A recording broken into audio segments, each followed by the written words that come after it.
Okay, so strange segue from what we were talking about before we started this Wheel of Time video, but not so strange.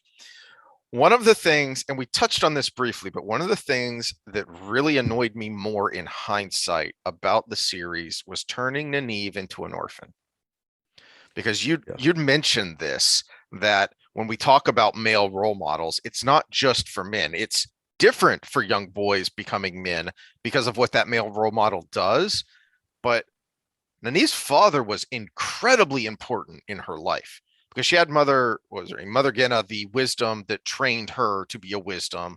Mhm. But then she talks about her father a fair bit early on in the beginning of Wheel of Time or Eye of the World, and about how he helped her become a a strong and independent individual Mhm.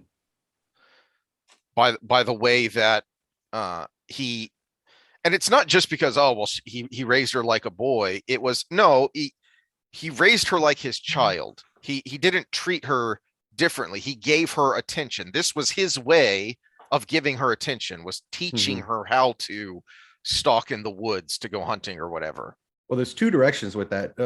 First, I'm going to go with brothers because this is the research that's been done. Hmm. Uh, a, a female with a woman with brothers is 50% less likely to be sexually assaulted as an adult. And well, the initial response is, well, because everybody's afraid of the brother. That's not the case. When the dirty guy's alone with a girl, he's not thinking about the brothers, right? But the female that's had brothers picks up on male social cues better. So they are less likely to put themselves in a bad situation because they are better able to read men. So that's one, and I guarantee you, fathers plays into that as well, or Mm-hmm. or older male figures, I should say. Now the other part is the most successful females in the workplace are not the ones that threaten to sue you all the way up to the top. They're the ones that are just one of the guys that get along, that take the banter, that can fit in. Those are the ones that everybody wants to work with. And you always hear, oh, she's just one of the guys, right? And that banter starts a lot of times with the father because we're more likely to do that. Mm-hmm. Or the uncle, in my case with my niece Becca, who doesn't have a father right now. So we're more likely to give that banter, and you can see the confusion in her eyes sometimes because she doesn't get the male humor, but she's going to grow up to get the male humor, and so once that she's going to have that skill when she's an adult that she wouldn't have gotten from her mother because it's a lot different dynamic. uh, and that's Uh, what Nynaeve got from her father. She got a different perspective than she would have got just from a mother. there, this jumped out at me when I was reading through. I had to double check and see where we left off, and um, so we talked about Tom and his use as a guide for Rand and Matt, and how he helped them with a little bit of a foundation for when they were going to be on their own when they got separated at Whitebridge. And then with Elyas and Perrin, but it also jumped out at me that it's not just Perrin, because Elyas is a kind of guide for Egwene as well, who is is very stubborn and thinks she knows more than she does. Mm-hmm. And Elyas kind of sets her down and kind of shows her the way of the world a little bit more. Um, like when they first encounter the Tinkers, the traveling people's caravan, and she wants to go around because you know how they are. And Elyas just gives her a look uh, and makes her blush. It says, so he's also um, he's also helping Egwene get ready for the world Mm-hmm. because, again, like Rand and Matt, they're about to have to be off on their own, and they need some guidance in that. I will say one thing about Jordan is as much as he got so many things accurate from a social standpoint and everything, now that I'm thinking back about the main characters, there sure were a lot of only children in a time of no birth control. because Perrin had a big family. Matt had two sisters, but well, Rand's mother died, so you can toss that one out. Or Rand's adopted mother died. But was the fact that she didn't have any other kids was Well, kind of. I read between the lines that she probably couldn't, because when he's in his Oh yeah, fever yeah, yeah. dreams, he's talking about she always wanted children. So But it made Egwene me was an think only she child. couldn't. Was she? I thought she had a couple of younger siblings, but maybe not. But just there were a lot of only children in a time of no Mhm, birth control. mhm. So back to our sexy time with Sam talks, there might have been some sexless marriages there. Uh, Continue. Sorry, tangent. Um.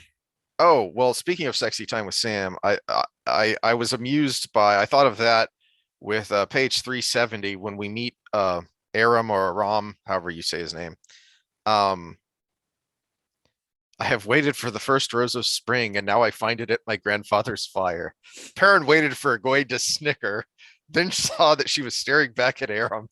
He looked at the young tinker again. Aram had more than his share of good looks, he admitted. After a minute, Perrin knew who the fellow reminded of. Reminded of Will Alcine, who had all the girls staring and whispering behind his back whenever he came up from Devon Ride to Emmonsfield. Will courted every girl in sight and managed to convince every one of them that he was just being polite to all the others. So here you have Egwene, Miss Little Miss stubborn, self-assured, independent woman, and yet here you have there's always that someone who can make you act like an idiot. Yep. P.S. Um, Phosphonenolamine (PEA). It's the love chemical. It makes you not able to think. For those that didn't watch the previous video.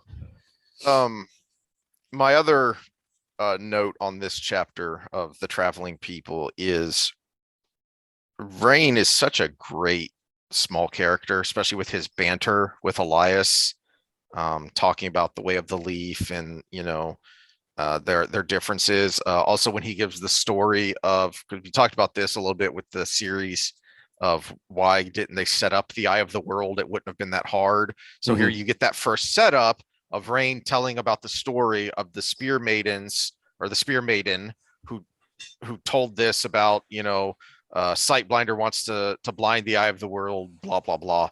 But just that whole sequence with him is such a great little character moment, and you don't get that.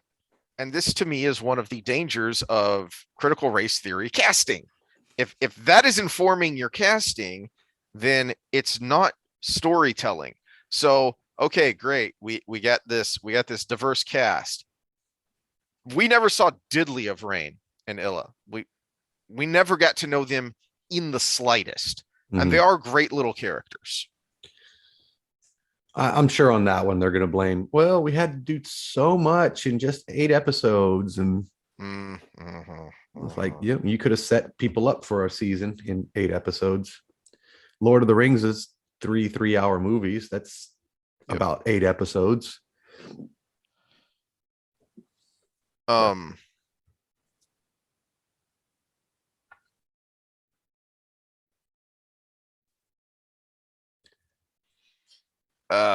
So skipping forward because we already kind of talked about White Bridge.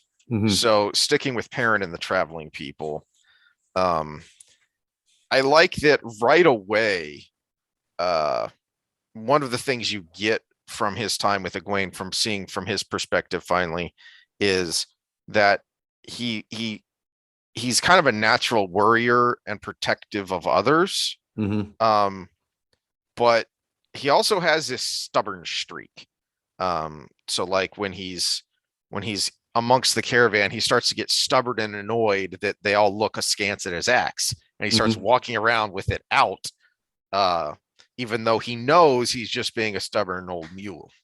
Yeah. Well, it's also part of bringing forward the thought that these are still basically children coming out into the world. Mm-hmm. Uh,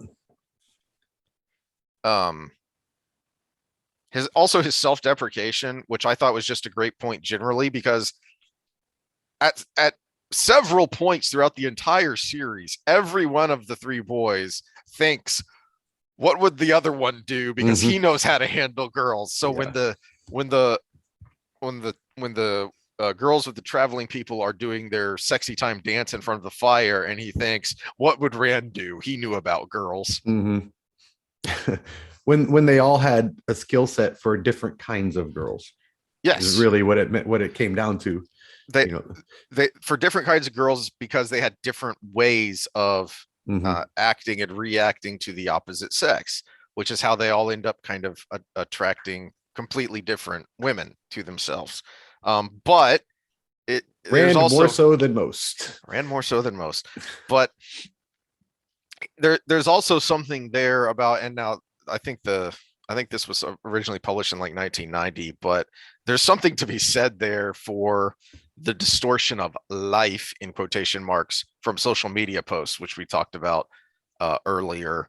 But it was there before social media. Social media is just enhancing it. That you always think the other guy knows what's going on. You always think the grass is greener on the other side, and no, there's probably a good chance that person's just as clueless as you are, because that's just life.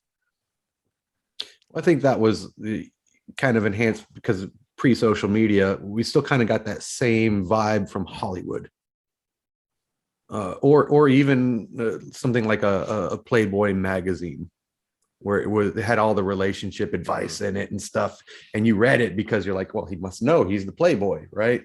And so there was that specific media. It was a different media, but it was kind of the same message.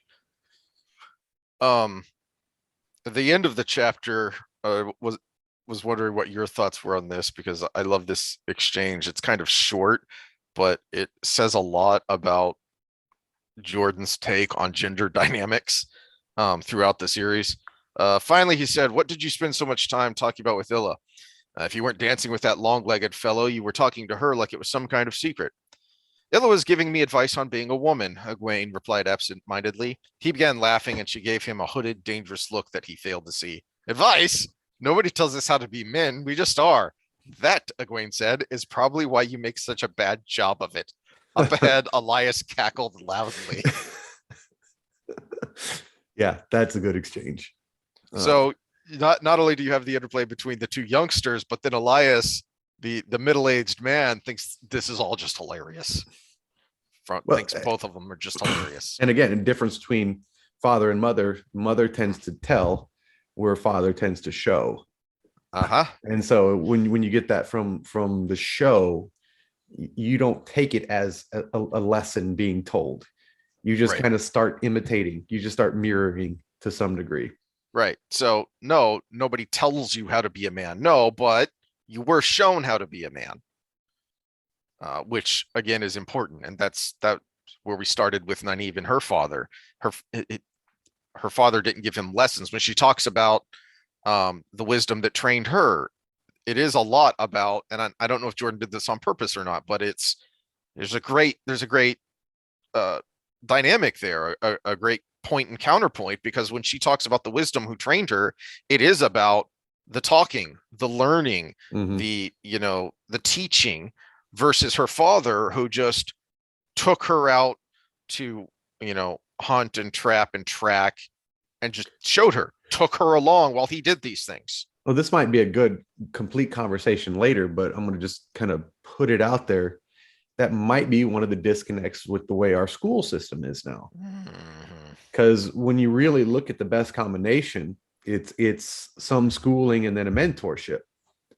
Whereas our educational system is all about the schooling, and it's being told stuff. It's being taught stuff, sitting down and looking at the whiteboard and looking at the slides and being told it by a professor. Whereas when you get out to the job setting, there's a huge disconnect between being able to do the job and having learned everything about the job. Which is why internships and stuff like that are so important. People are like, oh, I'm going to work for free. And I'm like, well, no, you're going to actually develop a skill here, because you just learned some stuff. You didn't develop a skill. And especially, I think for men, that system doesn't work as well. Where females are much better at translating the words to action. Sidebar. I think that could be a whole discussion on its own. Yeah. But So moving along here, trying to cover as much ground as we can. Chapter 28, Footprints in Air, we shift back to Nynaeve's perspective of where Moiraine and Lan are coming along, trying to catch up and find the boys. And so something that the thing that jumped out at me in this chapter is when they cross over into the central square of White Bridge, and there's some burnt out buildings, and people look freaked out because of the aftermath of Tom's fight with the Murdral. And Moiraine is showing genuine sympathy. Yeah, she's also gathering information while she's doing it, but from Nynaeve's perspective, Nynaeve is surprised that she's showing genuine sympathy. And so it adds, so not only is Jordan adding complexity to the narrative, but he's adding complexity to both characters by having you see this from Nynaeve's perspective, that it's adding even more complexity to this relationship, this antagonistic relationship, and yet they're kind of starting to become frenemies. Mm-hmm. Well, and it was that duality I was talking about last time, where she is torn between this hatred that she got just from wanting to be the boys' protector, the village people's protector, versus this person she's actually slightly in awe of. And this just added to the awe, because she goes, oh, it's genuine too. It's not just ability based. It is actually personality based as well. Well, and I'm gonna have to close out. My next client just got here. So all right, that's just well, because the next chapter, chapter 29, I think there's some really interesting stuff there with Perrin and Elyas and Egwene. So we'll get into that and try and get through Camelin next time. All right, sorry for the short one, guys. Wheel of Time. We'll continue on again. I think this is episode 53. But yep. See y'all next time. Later. All right, welcome back, unless this is just a continuation of the last video. I haven't figured out how I'm going to chop it yet. We did a really short one. If it's continued, that short part of that, I ran out of time, but then Keith started asking me questions, and I ended up with more time. And and we decided to continue. I decided to take a lesson from your torn man boob and not go to the gym today, since I pushed myself Wednesday, because driving usually makes me feel like crap. So we drove back Monday, and I pushed myself Monday to go to the gym, and I thought it would make me feel better. But Monday night, I started to get a lot of neck pain and a headache, and that headache didn't go away until I woke up this morning. So, well, it deadlifts on the schedule today, and I wanted to challenge myself, which I haven't been able to do since I tore my man boob. And so I did something that before the injury I should have been able to do pretty easily, even though it sounds really hard. Because I was deadlifting about 450 before I hurt myself. So there's a challenge that floats out there. I think it was Christian Thibodeau that put it out, and it's every minute on the minute deadlift. You put 3 plates on, which is 315, and lift it once every minute for 30 minutes. If you can't do that, you're out of shape, is what he says. Being someone who can do a lot of work over time, I wasn't the strongest person. I mean, 450 strong, but compared to a power lifter my size, it's still about 200 pounds short. But I could do a lot of work over time. You know, that old farmer kind of mentality, like how I envisioned Perrin. Perrin was big and giant strong, but all the stories of him doing a lot of work through the course of a day and just the whole day going by. So I got to where I could do 100 reps in the 30 minutes, which is 4 for the first 10, and then three pulls every minute for the next 20. And that got too easy. So what I did for my 40th birthday was the 400 by 20-minute challenge. And so I ended up getting 42 reps in 20 minutes of 400. So going back, I was like, oh, 315, that's way sub-maximal, even if I'm not as strong as I used to be. I'll do the 100 rep challenge. I got 20 rounds in, and my heart rate is still over 120. And I don't know, when did we start talking about getting back to this? About 30 minutes ago? Yeah. Yes. Luckily for me, I had the wonderful Robert Jordan to distract me from going to the gym and hurting myself. Because I figured when we started recording earlier this morning, I was in the middle of a chapter. And so I thought, well, I'll finish this chapter. And then I just kind of kept going. So we're gonna go back and cover a couple of things, and then we're gonna get into some, hopefully, some pretty deep philosophical stuff, which is which is deep relative to the books because of this yes, whole fate exactly. argument, which is everything in the books. And I think that's, you can have good and fun entertainment, but great entertainment to me is stuff you talk about, and then that leads into even deeper conversations. That's why I liked 12 Monkeys. That's why I wasn't big into it, but I know that's why some people think Fight Club is the greatest movie ever. It's because it leads to those Movie I kinds of was thinking about earlier, because discussions. we were going to get into Sexy Time with Sam, and people call me a bad influence all the time. The movie I was thinking of earlier was Devil's Advocate. Mm. Amazing movie, probably Keanu Reeves' best movie in my opinion. I know a lot of people are John Wick fans, but Devil's Advocate was deep.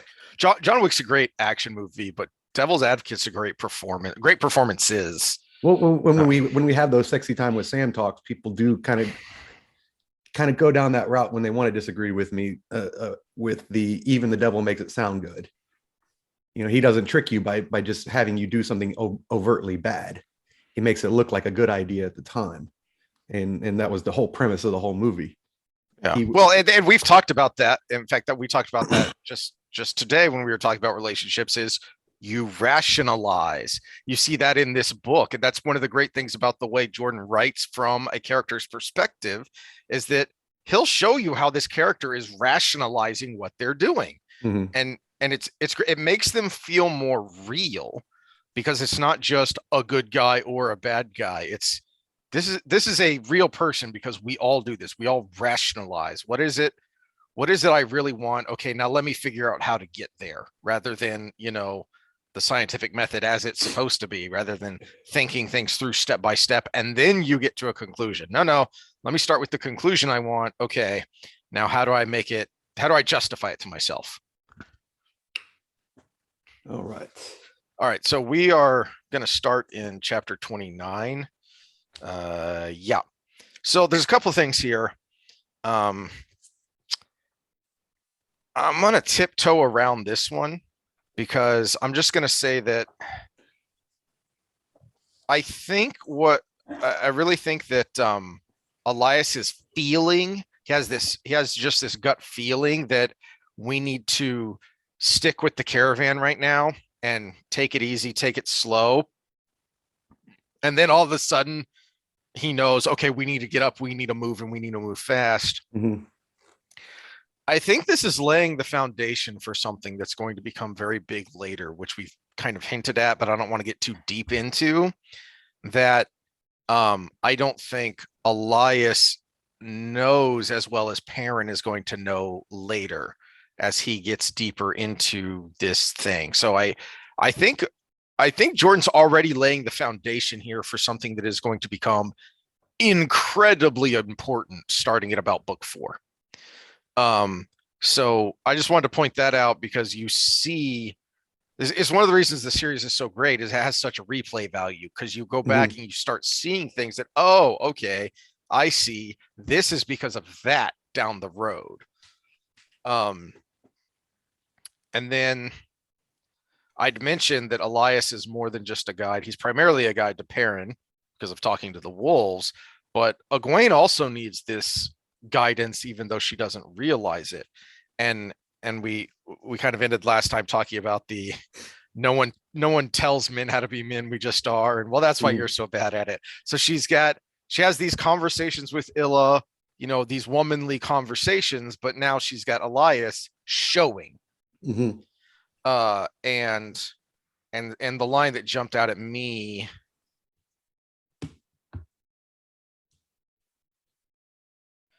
do you think they saw us? Egwene asked. We were already in the trees, weren't we? They couldn't see us at this distance, could they? Not that far off. So you could tell she's panicked. She's afraid because of these gigantic flocks of ravens. Yeah, that's what I'm saying. This is the ravens. Yeah. Just tearing things apart. We saw them at that distance, Elyas said dryly. Perrin shifted uneasily, and Egwene drew a frightened breath. If they had seen us, Elyas growled, they'd have been down on us like they did on that fox. Think if you want to stay alive. Fear will kill you if you don't control it. So there's a little bit of both show and tell, something that is going to have to stick with these main characters through the whole series, because the challenges they face are only going to get worse.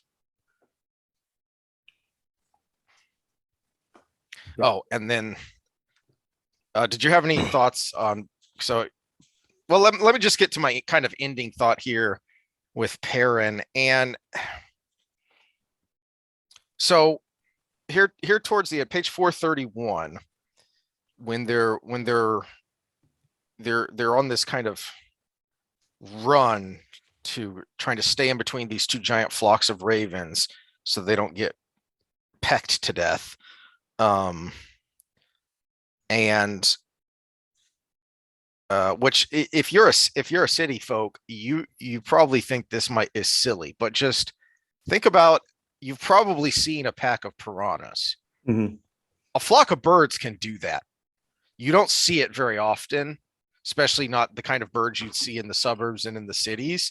But if you've ever been out in the country and seen a flock of ravens, not so much because they tend not to gather in big flocks, but flocks of crows. You know, crows will do this to things, peck them to death, especially pecking their eyes out.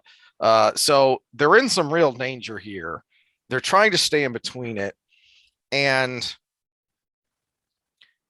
the wolves are helping them keep an eye on things. Well, I was fishing one time when I was a deckhand, and we casted the line out, and a seagull came and grabbed the hook while it was in the middle of the air. And so we were trying to get this hook out of the seagull's mouth so he could be humanely let back to nature, but it wasn't cooperating very well. And seagulls are assholes. That thing did a lot of damage, and the seagull's about the same size as a raven. So that one bird, left some permanent scars. That's a better example because I've mentioned before, I like to watch nature videos to unwind, which is a bit weird, but seagulls are vicious, especially when you see them around. They'll hang out around large flocks of other kinds of nesting birds, and they'll just tear the chicks apart, like in midair. It's pretty gruesome. But the point of this here, moving in a stumbling trot, Perrin exchanged a glance with Elyas. The man's yellow eyes were expressionless, but he knew. He said nothing, just watched Perrin and waited, all the while maintaining that effortless lope, waiting for me to admit I feel the wolves. Ravens, Perrin panted reluctantly, behind us. He was right, Egwene breathed. You can talk to them. Perrin's feet felt like lumps of iron on the ends of wooden posts, but he tried to make them move faster. If he could outrun their eyes, outrun the ravens, outrun the wolves, but above all, Egwene's eyes.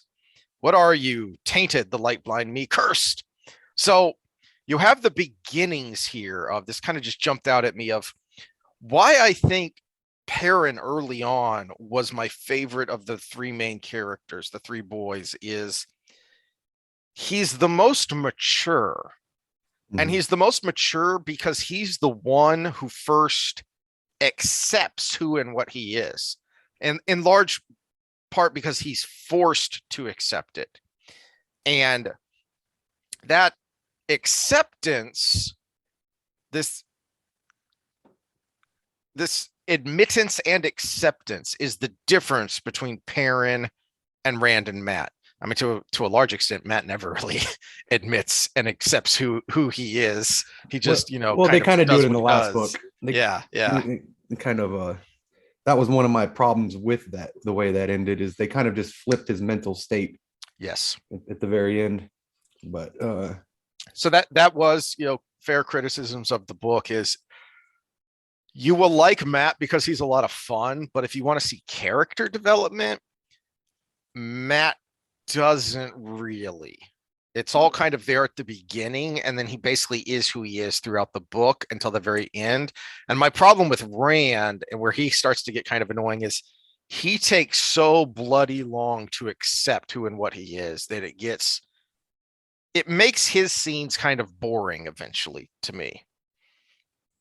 I wouldn't say Mat is who he is. I think he tries to hold on to who he was because he'll find himself doing something more adult and be like, that's not me. That's a good point. That's a good point. but that's part of the self-acceptance of he's not accepting that he is something more than the rogue that he was as a child. You know, that the series doesn't is only what, like 3 or 4 years long Yeah. In world. So But let's be honest though, his character development isn't as ominous as what Perrin would be going through yeah, at this yeah. point. It kind of happens to him. It's actually kind of cool in his own head. And Well, then there are a few then the things that things he happen. starts and then the things Yeah. that start causing him to be more adult are actually more silly situations, like Well, him and the there's queen actually and that's actually one of my notes here. Did you have anything that you wanted to add about Perrin before we jump to Rand and Matt? yeah, and we probably got to be careful down that path because we don't want to spoil too much. Yeah. Since Matt's development is later anyways. Yep. Accepting or not. I think is it now or later that Perrin has the inner argument about if it came down to it, he would that's Eyes Without Pity. That's that chapter is that um uh when he thinks the ravens are going to catch them, and he's looking at Egwene and thinking that, am I going to have the courage, and he's fingering his axe and thinking, am I going to have the courage that if they catch us to not let Egwene die like that fox died? Mm-hmm. And then later he wants to throw away the axe, and Elyas stops him. Yeah, that's I thought that was an important. here. Yeah, I thought that was an important scene, so I wanted to make sure we didn't miss it. I couldn't remember if that was here or later. That's you're right. I should have put that down because I was looking at other things, but we were talking about Elyas as a guide. That is a huge point to Perrin. That is it's kind of a short moment, and it's very early on, but it's a huge moment in importance to his character, to his growth from young man to man. Yeah, well, it's an overtly seemingly bad thing that in that one situation might have been the more humane route. So for those that read along, was when he's having the inner dialogue of what if he would basically kill Egwene, so she would die quicker than being pecked apart, and he take it for the team to be the one that gets pecked apart. And that's a rough one, because what happens if you do it and then you still get away? It's there's a movie where that happens, and I don't want to spoil the movie, so I'm not going to name it, but that end of that movie, I know what you're talking about. Oof. Oh, that was harsh. Yeah, I know a lot of people who hate that movie. I almost broke my TV when I saw that part, especially since I was a new dad when I watched it. It's an incredible. So one of the hip words now is subversion. Subvert your expectations. That's the way to do it right. And I know a lot of people hate that movie because of that, but to me, if you're going to subvert, that's how you do it. Well, and that's the best reason to hate a movie, because everybody hates it because it had exactly the effect it was supposed to. Exactly. Yeah.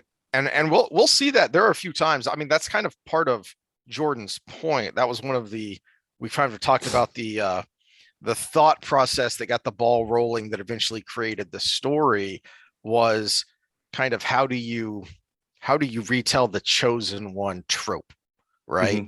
And so there are quite a few subversions as you go along.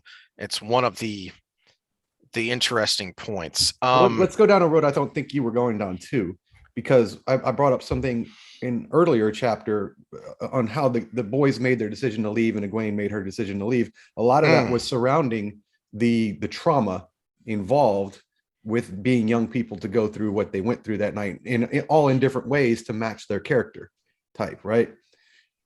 Egwene during this Raven scene is going through a lot of childhood trauma because she is afraid for her life and she's fleeing from something that is utterly horrid. Perrin is going through a different trauma. Oh, that's a good point. Perrin is going through these scenarios where he might have to do something drastic, and what he's going to do as the man in the situation to ease the pain of everybody else involved or protect them. Yeah. You know, the easier trauma is, what do I do to protect us? And that's keep an eye on the ravens and keep moving, right? In this situation.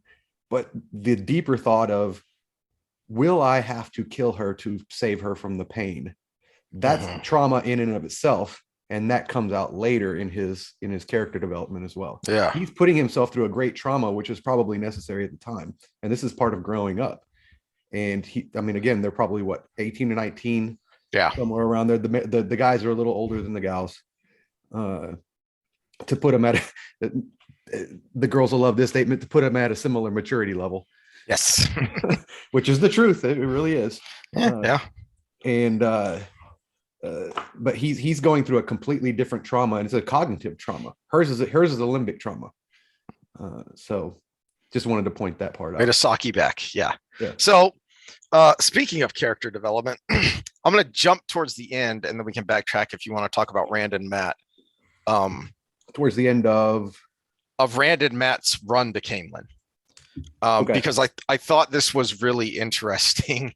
And you kind of see this building as through this whole sequence. Matt is withdrawing further and further into himself and becoming more and more consumed by fear and suspicion and hatred. Mm-hmm. And then so it makes me laugh when you get to page 533. They finally made it to Camelin. And this is a point where I could rant about the show a little bit, maybe. I need to say something about the show, and actually a show about the show too, because it has to do with Matt being withdrawn and the dagger. Matt and dagger. I'm making a note for myself. So Matt barely looked up enough to keep from walking into people while the words poured out in a lifeless voice. I can't stop thinking I'll never see home again. I want to go home. Laugh if you want. I don't care. What I wouldn't give to have my mother blessing me out for something right now. It's like weights on my brain, hot weights, strangers all around and no way to tell who to trust. If I can trust anybody, light the Two Rivers is so far away. It might as well be on the other side of the world. We're alone and we'll never get home. We're going to die, Rand. So this is really more impactful with what you said about Matt not growing. And it's not that he doesn't grow, it's that he's always got that duality in him. Mm-hmm. And you see just 3 pages later, he's trying to get Rand to once again, look, let's just forget this going to Tar Valon thing. Let's go to Ilion. Let's go to Ilion and join the hunt. No one will find us in that crowd. So here, when he's at his most vulnerable, he's at his, the depths of despair. And what does he want? He wants to go back to that comfort that he grew up in, which is why we hated the way they showed his family life in the show. He's similarly kind of like a Peter Pan. He doesn't want to grow up. He wants to be a boy as long as possible, but he wants grown up things. Yes. When he sees them, but he doesn't want to grow up. He doesn't want the responsibility of growing up. Immature is the word, because I watched, it was the thing was labeled the worst scene from the Wheel of Time show. Mm-hmm. And they would go through some other things, talking about some stuff, and they say the most controversial or worst scene from it was actually, they said, and you could tell they're not fans of the book making this freaking video, and all the commenters that were like, yeah, that's horrible, because it actually was something that was it was one of the scenes that was exactly how it was in the book. Mm-hmm. Matt took the dagger from Shadar Logoth because he's immature and selfish. Mm-hmm. And all the comments were, how could he be so, just to pawn it off as him being selfish and all this stuff. He wouldn't put everybody in danger like that. And I'm like, he did. That's exactly how it happened. He saw something shiny and took it. And, take all the other stuff out of that scene. Mordeth had nothing to do with it. Everything. It was just, he said, ooh, shiny. Yeah. And to their credit, as much as it annoyed me how they did it, they did set it up. Yeah. They showed him in the very first episode being a pickpocket, basically stealing from other villagers to sell to Padden Fane to get money. Which I didn't like, because they made him crook instead of easily distracted. Matt was easily distracted. He wasn't a crook. He was a prankster, he was an honest, not a thief. He was an honest philanderer, Yes. And yes, he was a prankster, not a thief. Mm-hmm. He would, get get a badger to let loose on the village green Hmm. just to kind of ruin the celebrations or the preparations and have a good laugh, but he's not going to go stealing your stuff. But he's exactly that. He's immature and doesn't think of the ramifications for his actions. He's Yes, not crooked. but he does have a moral code. Hmm. Now, with the dagger, he didn't think of the ramifications. Yes.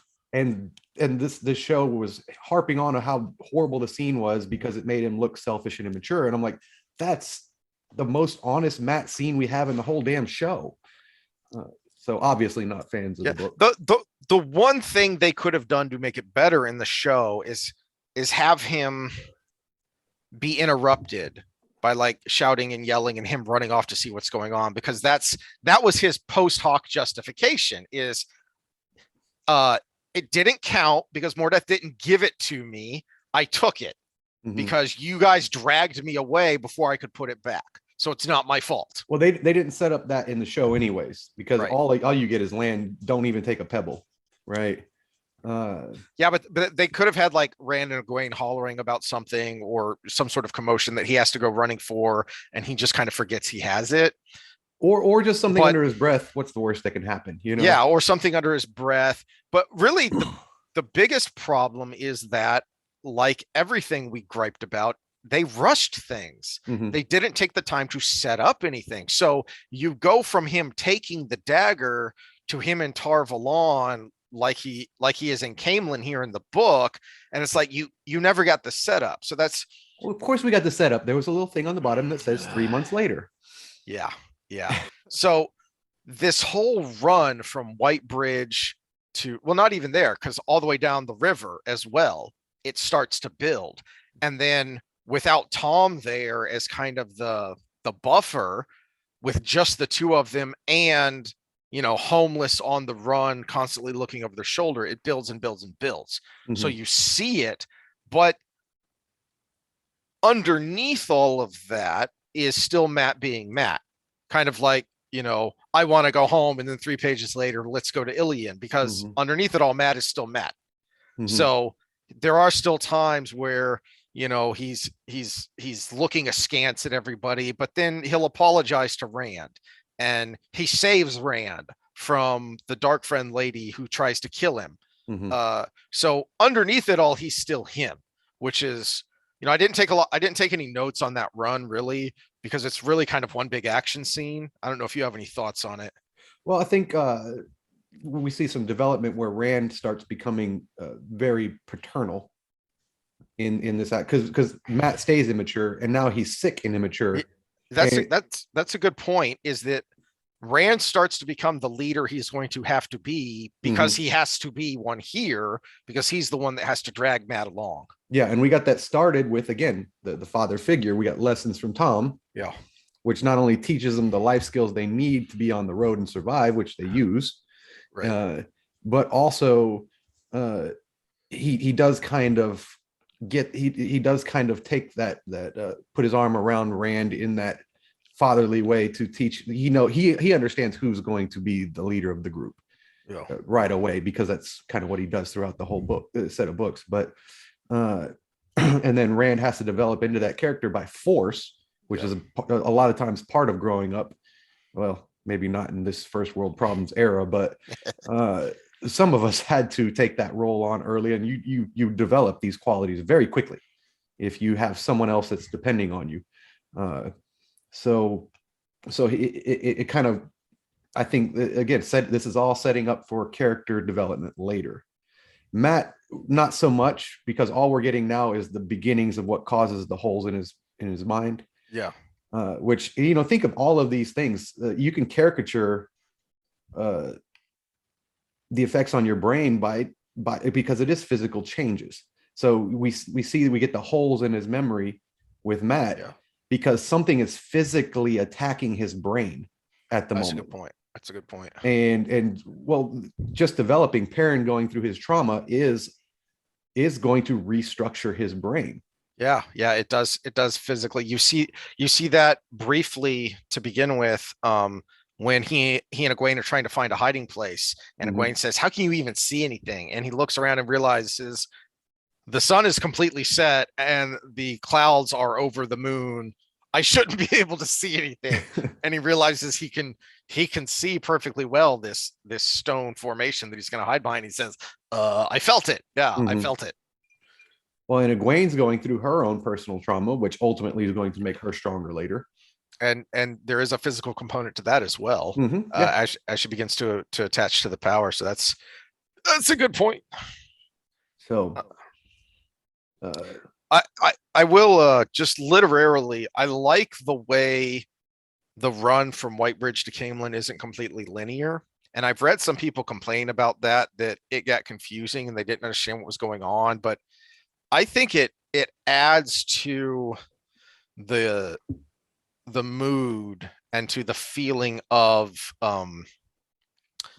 impending danger and the need for speed mhm. that the The the need for hectic speed in nature an of them. era where you're moving at about 4 miles an hour. Yep.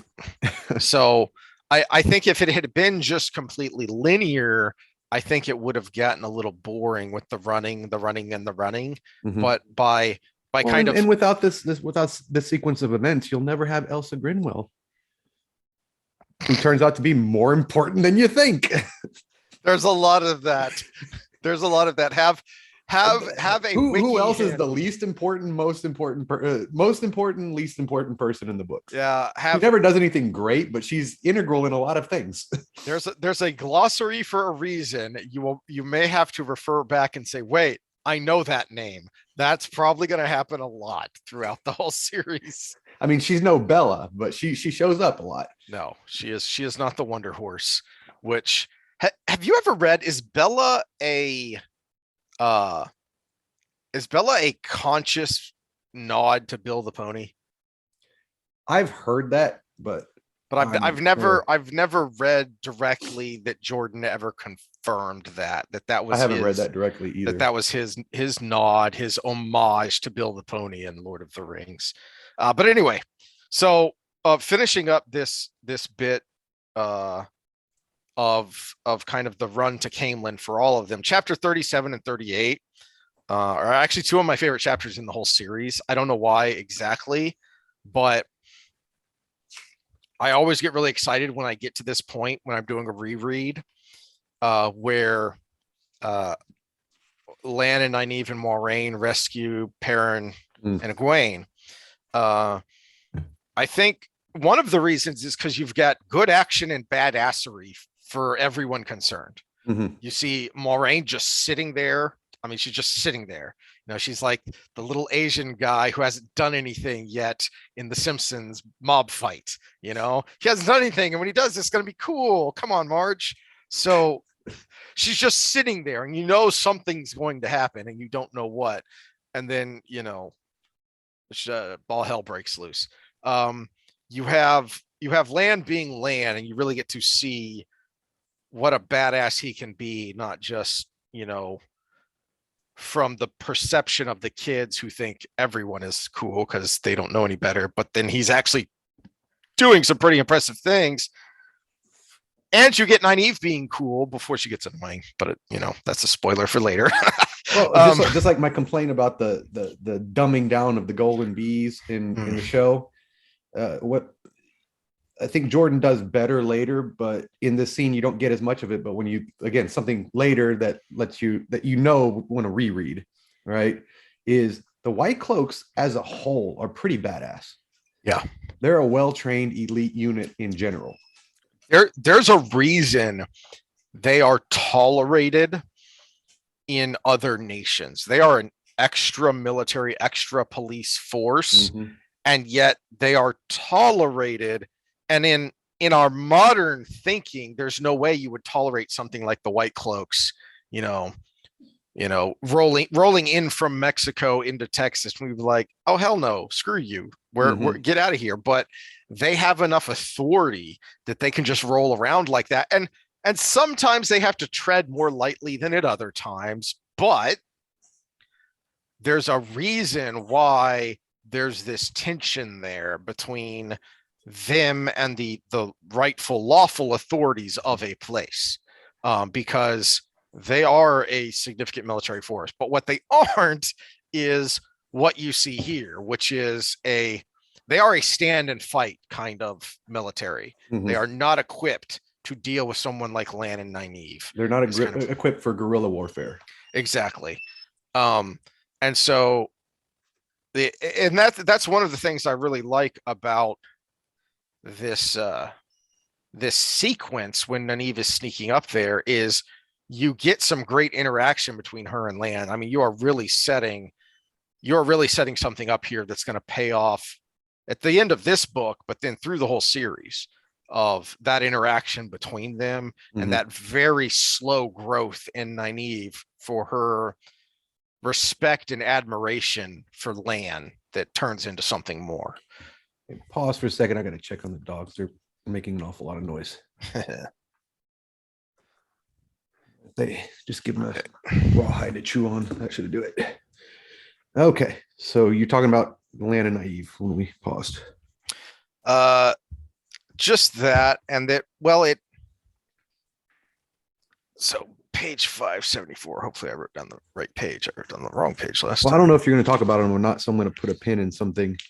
I want to talk about child buyer, person omitted from the show, that I think is also another one, like Elsa Grinwell, who who's going to pop up over and over, and is another interesting character because, as he so often does, Jordan creates well-crafted characters that are different from each other. They have different psychological motivations, and he gives you enough that psychological motivation seems very real. It's very understandable.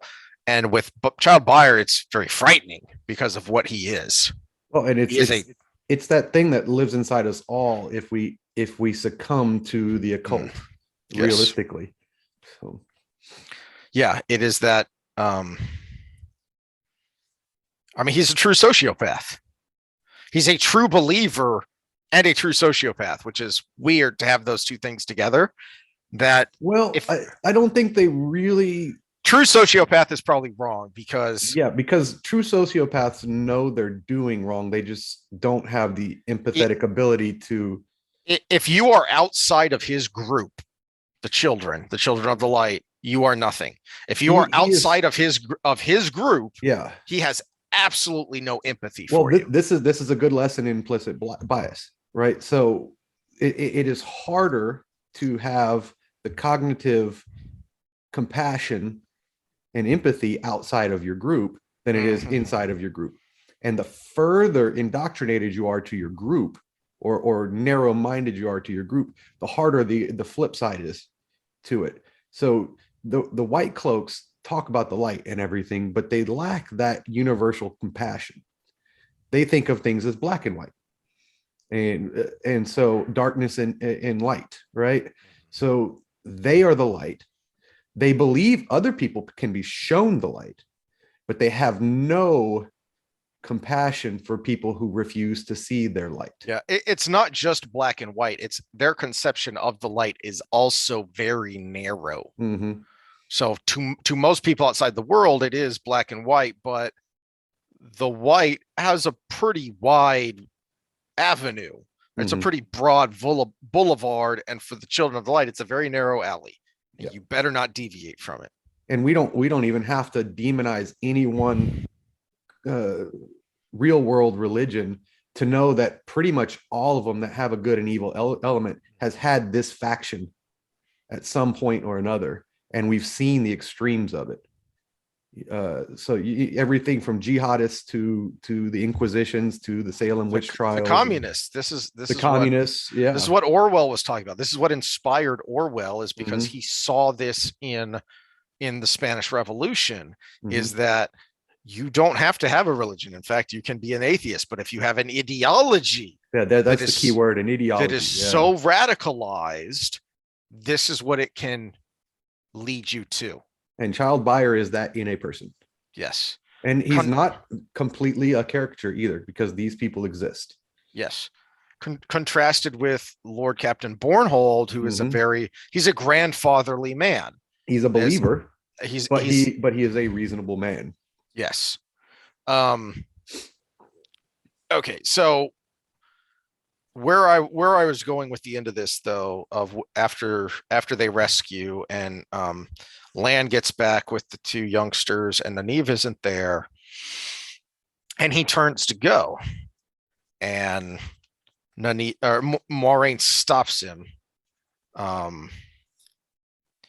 Remember your oaths, all Lan Mandragora and Lord of the Seven Towers. What of the oath of a diadem battle lord of the Malkiri? Perrin blinked. Lan was all of that? As opposed to in the show where you get to the end and they just tell you all this. So you're being shown something here, but you don't know what it means. You just know Moraine is dropping some big words to show you that Lan is way more than just a badass warrior. There's something more to him. But since we're getting this from Perrin's perspective, we don't know exactly what that is. We're giving a little tease here. We're setting up so that we can have a payoff later. Set up and payoff. Patience, you dang kids. But then, all right, now, did you have any more before we get into the big philosophical discussion here? There was the moment with Perrin and Lan about Elyas, so you get a little bit more insight into Elyas. That's where and into the tower itself. So that's where you were going with this? Yeah, because so I like the way this starts. I like the way this starts with the women going to sleep and Lan and Perrin just sitting there staring at each other like dudes, because they're not going to talk about their feelings, man. and then finally they start. You mean Lan doesn't talk about his feelings, but the show showed me that he's soft and gentle and screams and cries. Page 579. This is a great short little paragraph. For a long moment, they simply stared at one another. The hard planes of the warder's face were unreadable, but in his eyes, Perrin thought he saw something. Sympathy, curiosity, both. He said to Lan. I know some, not all. Did it just come to you, or did you meet a guide, an intermediary? And this is where they talk about Elyas, and I knew him. He taught me a lot about the blight. More foundations, more laying some groundwork for stuff that's going to come up later, and learning a little bit more about the factions within the White Tower.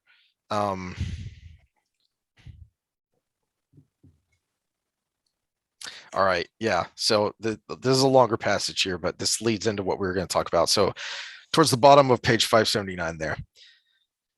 I think so. The Whitecloaks said they killed him, but Dapple, Perrin glanced at the warder uncomfortably. I don't know. Lan seemed to accept that he did not, reluctantly, and it emboldened him to go on. This communicating with the wolves, Moraine seems to think it's something the Dark One did. It isn't, is it? He would not believe Elyas was a dark friend. But Lan hesitated. The sweat started on Perrin's face. Chill beads made color by the night. They were sliding down the cheeks by the time the warder spoke. Not in itself, no. Some believe it is, but they are wrong. It was old and lost long before the Dark One was found. But what of the chance involved, Blacksmith? Sometimes the pattern has a randomness to it, to our eyes at least. But what chance that you should meet a man who could guide you in this thing, and you one who could follow the guiding? The pattern is forming a great web, what some call the lace of ages, and you lads are central to it. I don't think there is much chance left in your lives now. Have you been chosen out then? And if so, by the light or by the shadow? The Dark One can't touch us unless we name him. Immediately, Perrin thought of the dreams of Baal Zaman, the dreams that were more than dreams. He scrubbed the sweat off his face. He can't. Rock hard stubborn, the warder mused. Maybe stuttered enough to save yourself in the end. Remember the times we live in, Blacksmith. Remember what Moraine Sedai told you. And these times, many things are dissolving and breaking apart. Old barriers weaken, old walls crumble.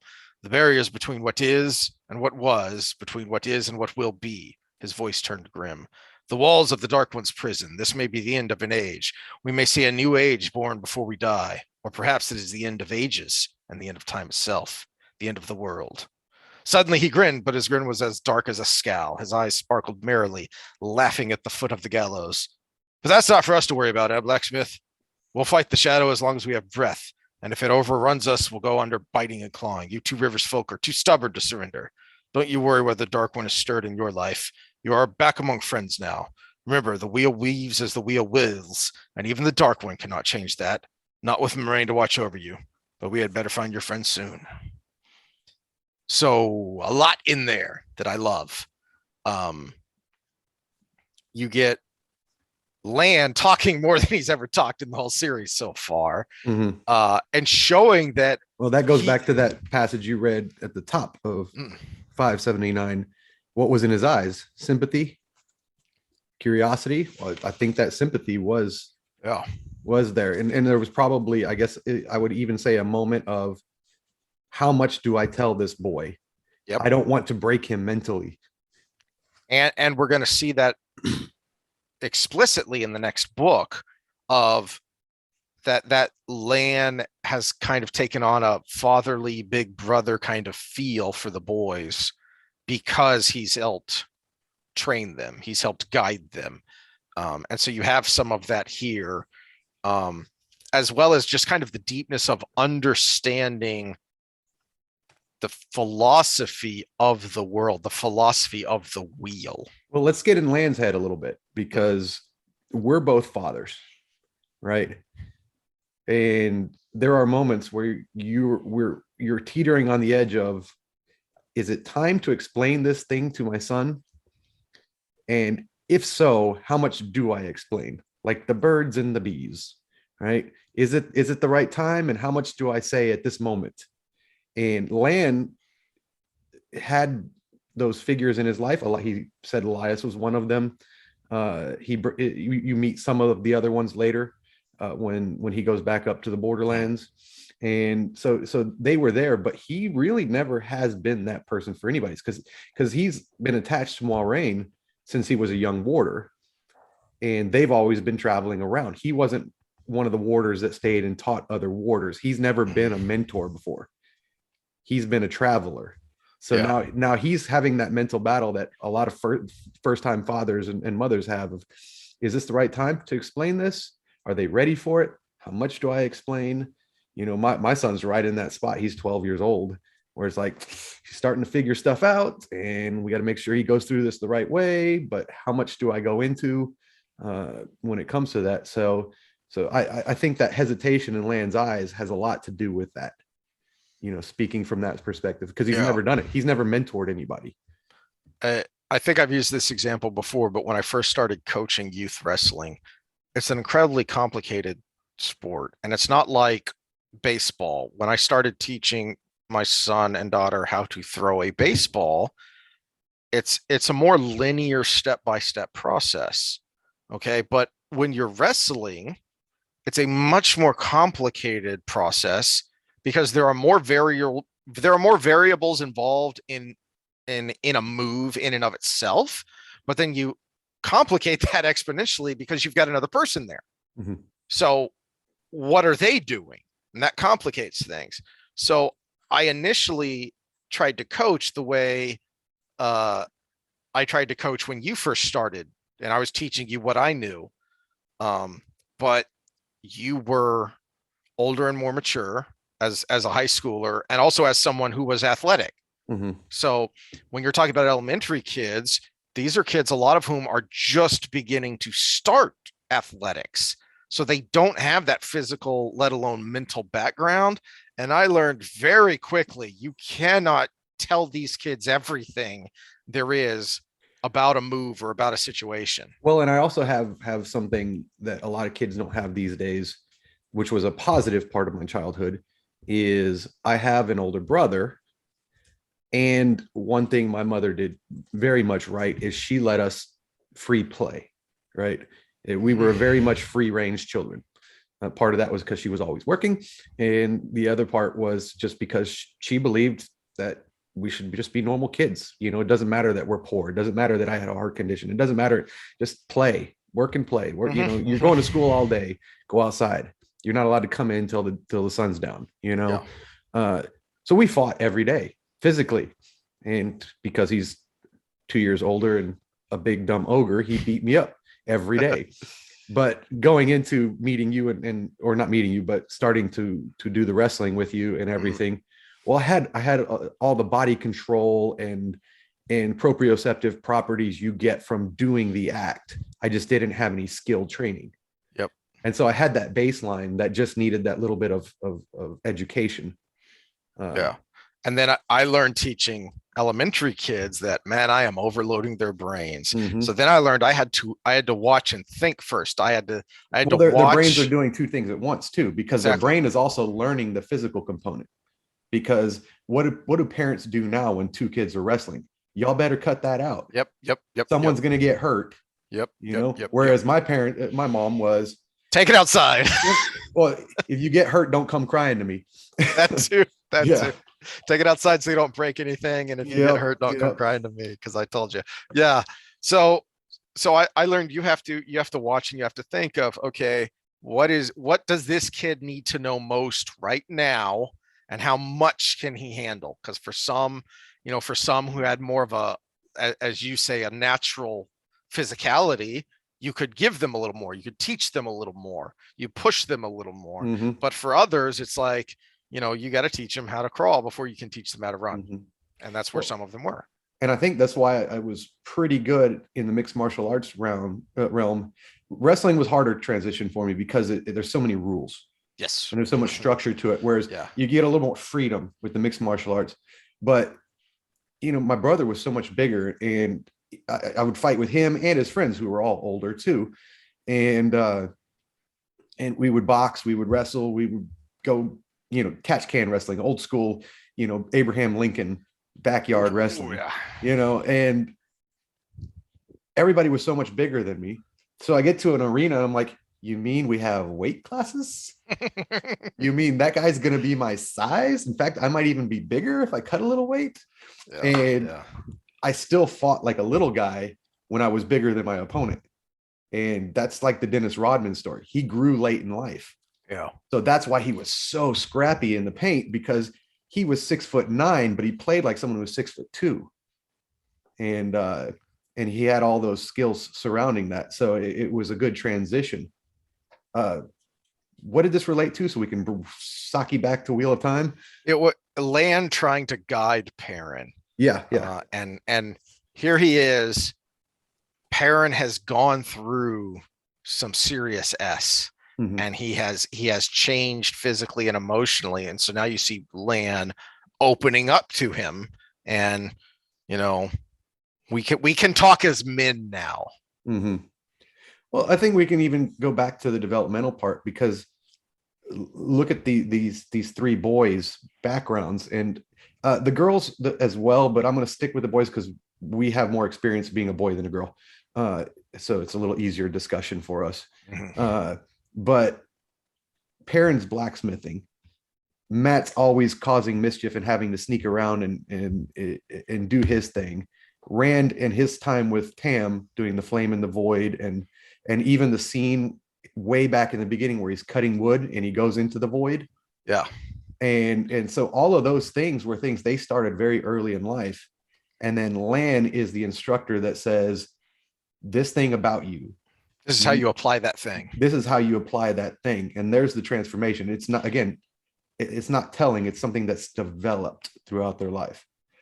With that basis, that baseline development is the only thing that makes the instruction possible. So there is no, you'll know when the time comes, like the crap. Bull crap. No. It is a manifestation of a lot of things that, I'm annoyed you brought that up, because it just makes me mad about the show again, because this also goes into the free will, because that's part of why I don't believe in free will. So part of the point of the root of the story is Jordan trying to subvert the trope of the chosen one. A chosen one is destined to save the world. No, you have to work at it. Mm-hmm. These kids are babes in the woods, and they are going to get eaten alive if they don't have someone to help protect them while they try to learn. Mm-hmm. Yeah, all of them, not just the three boys, but then also Neve and Egwene, who you come to find, oh, they're part of it too, but just different. I know we're not allowed to say that anymore, that they're not like the boys, but they are important, but different. And they have to learn their part too. mm-hmm. Which is, it's really tough because we said free will debate, but there's a huge difference between debating free will and debating fate. Because But that's so. Let me get to that, because okay, that was the other again, reason. it's extrinsic and intrinsic. Yes. Fate is external, where lack of free will can still be internal. So besides the fact that I just love that interaction between Lan and Perrin, the other reason that jumped out at me is because earlier, back with Rand meeting Loyal, which is Loyal is probably my favorite secondary character. So Mhm. of the three main characters, Perrin's my favorite for most of the series, and of the many awesome secondary characters, Loyal is my favorite. Probably followed closely by Ruark would probably be my second. Ooh, But that's a good one. yeah, we'll get to him later. Slight I teaser. actually have a soft spot for some of the bad guys. So Yes, yeah, there are some good bad guys. There are some really good bad guys. well, they're As not things good. They're go. just awesome. Like I Well, love I love well written bad guys, shall we say? I love Isam. Yeah, Uh, uh, yeah. yeah, very well written bad guys. So, but Matt's my favorite in the books. But I think that's part of a reflection of us because you are more left brained and I am more right brained, and I think that's the difference between Matt and Perrin too. Whereas Rand is kind Yeah. of universal. And I like what you said about the three, and that Rand is kind of splits the difference. Rand is kind of a Mhm. little bit of both of them. Um, and that's where neither one of us identify with him quite as much, because we're more one or the other, and he's the one in between. Mhm. So but Well, that and I think Jordan purposefully writes him annoying for a while. yes, yeah. And so that makes Um, it hard to have him as one of your favorites. yeah, slight criticism, I think, too long of a while, but I understand what he's doing there. Mhm. At least you can understand it. Anyway, um, so but then that scene with Lan and Perrin also jumped out at me because this was fresh in my brain of so Rand meets Loyal and he's at the end of his rope mentally. I mean, he is worn out physically and mentally. And so because he feels so comfortable with Loyal, all of a sudden he finds himself spilling out the whole story, the real story, not the story he's practiced to tell people. And Loyal just looks at him, just watches him as he tells this whole story, and then simply says, Taverin. What? Which again, I think gripe, bitch, moan. I think they said the word a couple times in the series. They never explained it. Well, the way they explained it was it's almost synonymous with dragon. Yeah. Because they all five had this thing about them and someone used that word, but also at the same time they were saying any of you could be the dragon. All right, but where now I think the direction they went, it's almost you have to from here on out say close connection spiritually to the dragon is the definition of it. But here's what it is when Loyal explains it, and here you have appropriate exposition, because it's going to be given in context in the world, and you've got Rand, our eyes, to be able to ask questions for us and to be able to break it up so it's not just like a professor giving a slideshow. But it also really illustrates Jordan's kind of philosophical worldview, and I it makes me curious. I believe he was a Methodist, and I don't know a lot about that denominationally, but it makes me curious where they stood in the Calvinist kind of debate of Protestantism and the idea of free will, self-determination, predestination, and these things. Because from what I remember, because I did kind of frequent in and out of one, because remember Nick Hawthorne, that's where he went, and I stayed with him after my divorce from my first wife. I've only been divorced once, guys. Uh-oh, foreshadowing. Oh no. Hopefully I'm not predestined, right? But We'll get there in a second. yeah, we'll get there in a minute. Yeah, I kind of popped in with him because I was still in my curious phase, and it's almost like they were kind of tweeners. You know, it depended on who you talk to and which preacher Right. you talk to. And Some of them were predestination, some of them were the free will, and that makes a lot of sense. I did not yeah, know that because that's my knowledge of Christian denominations is like 500 to 1,000 years ago. It's the early heresies and schisms and whatnot. well, Um, the more I bounced around churches just to kind of explore, the mhm. more it's kind of like CrossFit gyms to me, where there are some that are just strict by the book, Yeah, and yeah. there are some that just put the shingle up and they still do it their way. This is my interpretation of this. And a Uh, lot of it's going to depend on your coach. yep. A Yep, lot of it's going yep. to depend on your coach. So the same thing there. There's a lot that they put the Methodist thing up, but to call them Methodist, I mean, Yeah. we'd have to get all the Methodist churches together to come to a consensus, you know. And it was the same across. I mean, even Church of Christ, like your parents went to, uh, the more we bounced around, there were differences among them. Yeah, I think there yeah. were a lot of similarities, but there were differences. You know, I even went to one time when I was in a town I didn't know, and they played music, and I was like, I thought that was a big thing. That it's all Generally, that is Frere Bolton. that is for Bolton. So yeah, I have a feeling there's a lot of that going on. Well, those are guidelines. Speaking of guidelines, so you know how the pattern is woven, of course. I never really thought about it. Brand said slowly. It just is. Okay, well, that's a great farm boy answer. Yes, well, not exactly. You see, and this whole bit it made me realize what you're talking about with the you didn't like Loyal in the show because he talks too much or talk too fast. Yeah, you And talk too fast. Yeah, you really get that here with he'll go on for a long paragraph and Rand will be like, what was the point? What I don't get it. yeah. What does My this have beef to with do with Loyal that? in the show was, first of all, they could have spent a little bit more CG money to make him bigger. Mhm. That's just a little beef, but I think it's important because we need a distinction with the Ogier, and he was just.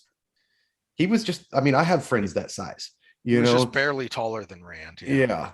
Yeah. Uh, and And but the other part was Lord they. of the Rings did it without CG. They just used camera tricks for crying out Yeah, loud. exactly. But the other thing was he kept making comments about hasty humans, but he was hasty himself, not hasty for Yes. an Ogier. He was just hasty, Yes. where he needed to do something really slowly and deliberate and make the comment, "Oh, I'm been influenced by you guys. I'm being hasty," and everybody's looking at him like we were waiting. Right. And Yeah, you really get that in this scene. This is why yeah, it's so great. Is it really after the kind of breakneck pace of getting to Camelin, and I think that's it's like on an album you start out with a punch in the face and then you have your ballad because you want to slow it down, mhm. right? So you have a couple of punches in the face and then you slow it down with the power ballad, and that's what we have here with Loyal. Is we're really slowing it down, which may be one of the things that are so appealing about Loyal is his introduction. All right, so he's going to explain the cosmology of the world here. What where are we at? 'Cause I know we went back. Page 554. You see, the wheel of time weaves the pattern of the ages, and the threads it uses are lives. It is not fixed, the pattern, not always. If a man tries to change the direction of his life and the pattern has room for it, the wheel just weaves on and takes it in. There's always room for small changes, but sometimes the pattern simply won't accept a big change, no matter how hard you try. You understand? Rand nodded. I could live on a farm or in Emmons Field, and that would be a small change. If I wanted to be a king, though, he laughed and Loyal gave a grin that almost split his face in two. His teeth were white and as broad as chisels. Yes, that's it. But sometimes the change chooses you, or the wheel chooses it for you. And sometimes the wheel bends a life thread or several threads in such a way that all the surrounding threads are forced to swirl around it. And those force other threads, and those still others, and on and on. That first spinning to make the web, that is ta'veren. And there is nothing you can do to change it, not until the pattern itself changes. The web It's called, can last for weeks or for years. It can take in a town or even the whole pattern. Arthur Hawkwing was Taverin. So was Lutheren Kinslayer, for that matter, I suppose. He let out a booming chuckle. Elder Heyman would be proud of me. He always droned on, and the books about traveling were much more interesting, but I did listen sometimes. So, and you know, he goes on, there's more there. I love this whole scene, but the point was what kind of sparked this, that I sent a message to you that led to us recording again, is because you'd been wanting to talk about free will, predestination, predetermination, whatever, what have you, for a while. And I really like the way Jordan establishes the cosmology of his world, that it's not an either or, it's a yes and. Yes, and yeah, which would, to me, that kind of, putting myself in someone like Rand's shoes or Matt's shoes or whatever, who are these, that the wheel wants you, that sucks. You know, that really sucks. But it really, it becomes that bigger debate of, if there is this fate predetermined for me, then, you know, that, who was it who you've mentioned several times now, that says every time you read a book it's different because you're different? That was strength coach, not Wendler, one of the other big guys along, like him, Dave Tate. But Dave Tate. Okay, yeah. So that, he said, I think he was on a podcast, but he was talking about books. They asked him what he did with his free time, and he said, well, this has been my pattern for a long time, and it's served well for me, is I'll read an hour nonfiction and an hour fiction every day. Oh, that's a good idea. And that's what sparked me reading The Wheel of Time again, because I was reading a lot of nonfiction. This is when I was really diving into Sapolsky and getting in that world. And then I was like, well, I'll start doing that. But then he made the comment after that. He said, but then sometimes I reread books, whether it's fiction or nonfiction. And he said, because you're a different person than you were the first time you read it. And sometimes you'll read the same thing and it hits you differently. And he brought up reading a book. I can't remember what book he said, but it had to do with some father things. Oh. And he said, I read that before I was a father. And then I read it again 10 years later when I had a 9-year-old. And it hit me completely different, because I understood a lot of these things. And it became a completely different story. That was my thought about The Wheel of Time, because I was like, when I read it, I wasn't a father yet. I wasn't a coach yet. I wasn't any of that stuff. So when I reread it, all of those things did hit so much different. That is like, I didn't understand neurobiology as well. I think I've mentioned that I don't cry at movies, right? Except Saving Private Ryan, which wasn't really the movie. It was when I stood up after the credits and the lights are coming back on, and I turn around, and I'm in San Antonio, so there's a huge veteran population, and like there's a dozen to 20 people in the theater, because it's in the middle of the afternoon, and they're all old guys with like VFW hats on, and the guy like 2 rows behind me has an eye patch, and out of his one eye are tears, and I'm like, I'm just about to lose it. But I do get choked up now as a father if there are those kinds of issues in a movie. Like Viggo Mortensen was in one that was kind of boring. I think it was called like The Road or something. It was a post-apocalyptic thing, and it's a father with his young son just trying to make it through this post-apocalyptic hellhole where literally there are cannibals out to eat people because there are no food.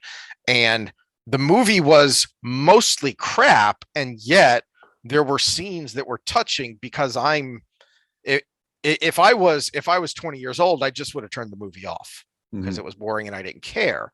But I kind of wanted to see how this developed and how this went, because I'm a father and I connect with those scenes.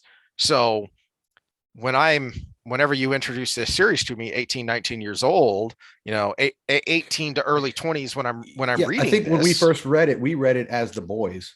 Exactly. And Yeah. so I'm annoyed that, like, Rand especially, why are you rejecting your destiny? This is awesome, right? Because you think you and your boring teenage life, and you think this would be so awesome.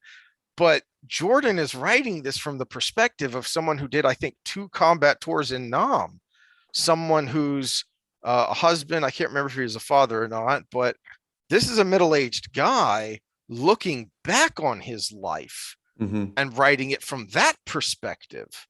And it's not what you think it's going to be when you're 18 years old and stupid. Mm-hmm. Well, see, I cry in movies and shows. Uh, if they're good, Yeah. if it hits you. I always pimp up Lucifer. Watch the first 3 episodes of that show, and you will look me in the eye, dead in the eye, and be absolutely correct to make the statement: this show is never going to make me cry. The last 2 freaking seasons, almost every episode, it was like, Stupid allergies. I got something in my eye. It's okay. And because I think when they went to Netflix, they flipped the script a little bit because it was more silly before that, more sitcom-y. But they were still trying to build towards what they were going for. But they built towards it so well that you were so connected to everybody that every little thing, and especially if you've got daddy issues, you're going to cry in that show. But the movie we talked about earlier that had the horrible ending, that one got me. I know that. Forrest Gump got me. But yeah, it definitely hits different when you got a different life experience. Now the nonfiction, what I started to do is take notes in the books and highlight things and as I go, and then I go back and reread my notes a year later or 2 years later, and I'm like, what was in, because you get an idea what was not only in the book but what was in your head the moment you read it. Yeah. What was important to you. So that's kind of cool. And when I read these scenes about the pattern, it was yeah, whatever. And now these really jump out at me and make me go, and really think about the foundation for the whole world that Jordan is laying here about how the pattern works. And to me, it's all more like, yeah, interesting. Do something cool. What, and to some extent, sometimes it would make me a little annoyed because there are times where it seems like, I don't want to give any specific examples because that would be spoilery, but there will be times when you're reading this, especially if you're younger or of a certain mindset, where the pattern Taverin will seem like a Deus Ex Machina, kind of, hit X to win button kind of thing, but there's more depth to it than that. Well, and we don't have to have a spoiler to discuss this a little deeper because we had Min earlier, and she saw the pattern over and basically could sometimes tell people's future from that. She could always tell their future. She just didn't know what it meant. Yes. And it was always 100%. And so a big portion of it, especially in her involvement in the series, is, can we change the future? Yes. Because the idea is no, and they keep getting proven time and time again that it's probably no. I can't spoil it because I don't remember the examples, but I do remember her thinking late in one of the later books that there were 2 times where it was a maybe. And those were both big things. Well, but that was because she was shown 2 things, but also even by this explanation that we're given right here, it says, oh, you can make this small change. Well, that's not as trivial as you get from this part of the book when we talk about that, because that small change affects everybody else's weave too. Because if I'm a farmer and I choose to live in Eamon's Field versus out in the country, I'm affecting everybody in Eamon's Field around me. Yeah. And they're affecting me. So that small choice still affects everybody else, and it reweaves the pattern. It's not a small choice to you. And that is something that we've kind of touched on in our political talks, is that, we can look at the numbers and think, look, you shouldn't feel this way, but do feel this way because this thing happened to you. This life experience happened to you. So it's a big deal to you. So it to that individual, it is kind of a big deal of living out in the country versus living in the city. That can be a very big deal. Which is why the free will conversation gets so cloudy, because yes, people try to think of one thing or the other. And again, it's the difference between fate and free will. Yes, theoretically, I make my own choices, hopefully most of the time. We'll get back to the governmental conversation some other time on authoritarianism, but I make my own choices, but those choices are a manifestation of everything that's happened to me in the past along the way. And that goes way back to the genetic level, all the way through the nurture level, up until this moment I made that choice. And I feel like I'm making that choice, but something along the way helped me make that choice.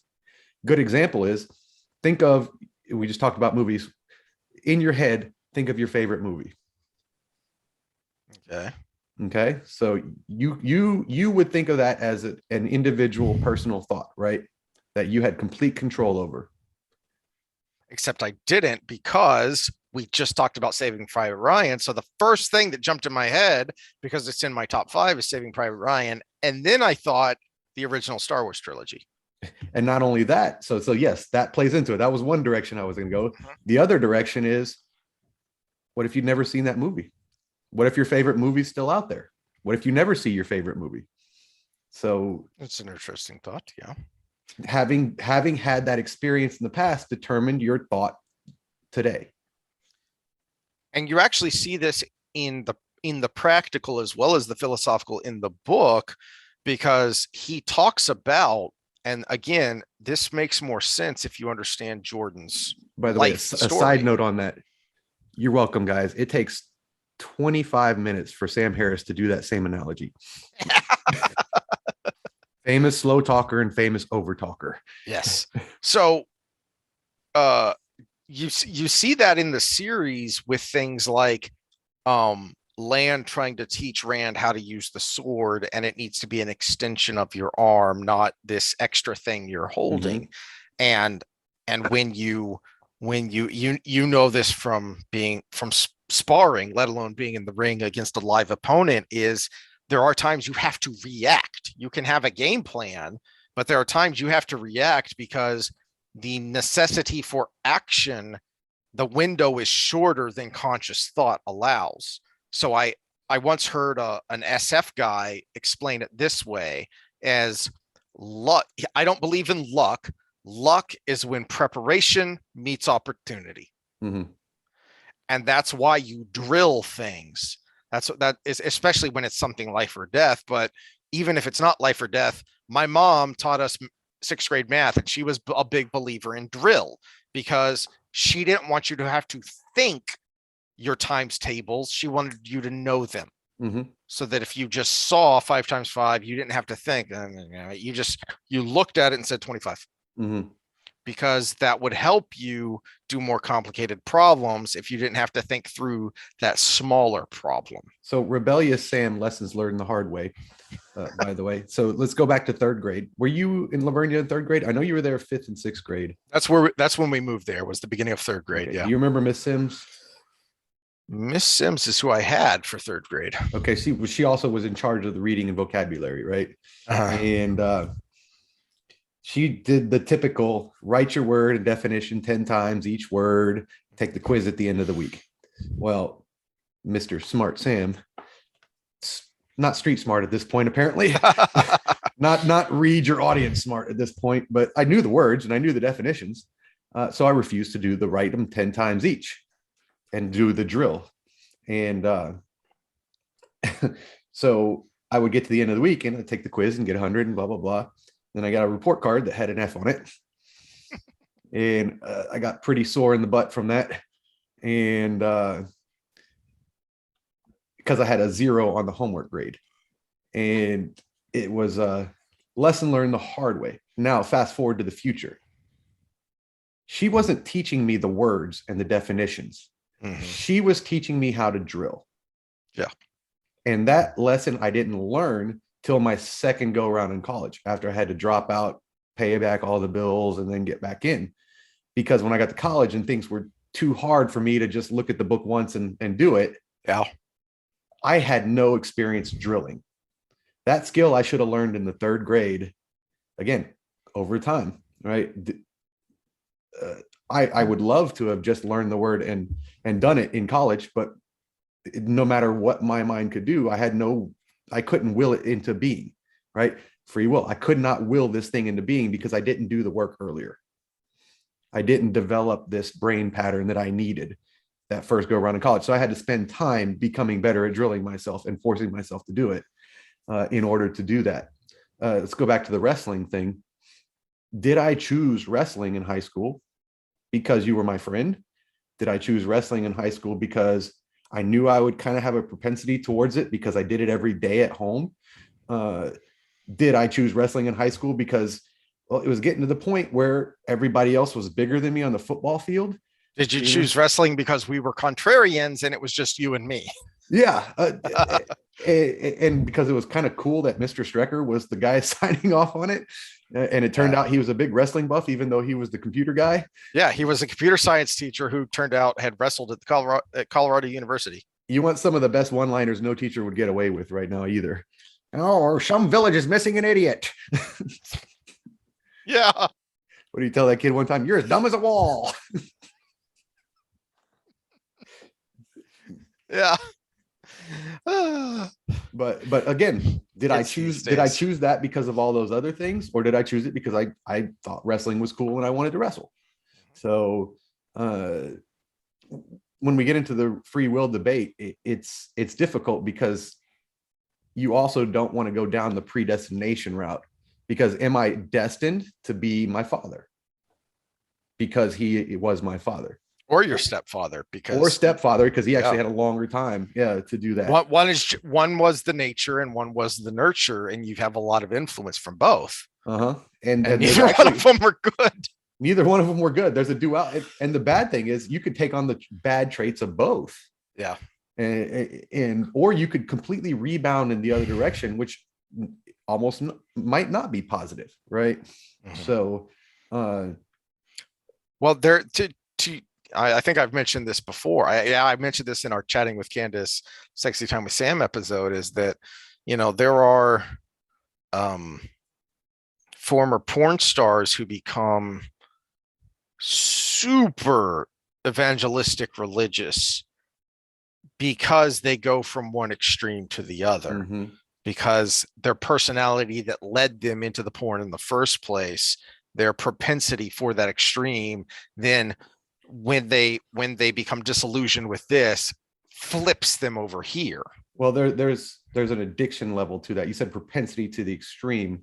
Mm-hmm. They probably were someone who had a sex addiction or another addiction that the sex helped them facilitate, maybe a drug addiction or something. Yes, one of the disturbing things about pornography, if you get to learning about it, that mm-hmm. will make you not want to watch it, is to learn how many of them have chemical addictions. Yeah, and that's the cool thing about Candace is she's open and honest about that. Yeah. Well, she was open and honest about it, but she was almost the exception to the rule too. She actually was legitimately curious and open sexually, and realized she could make a little money doing it.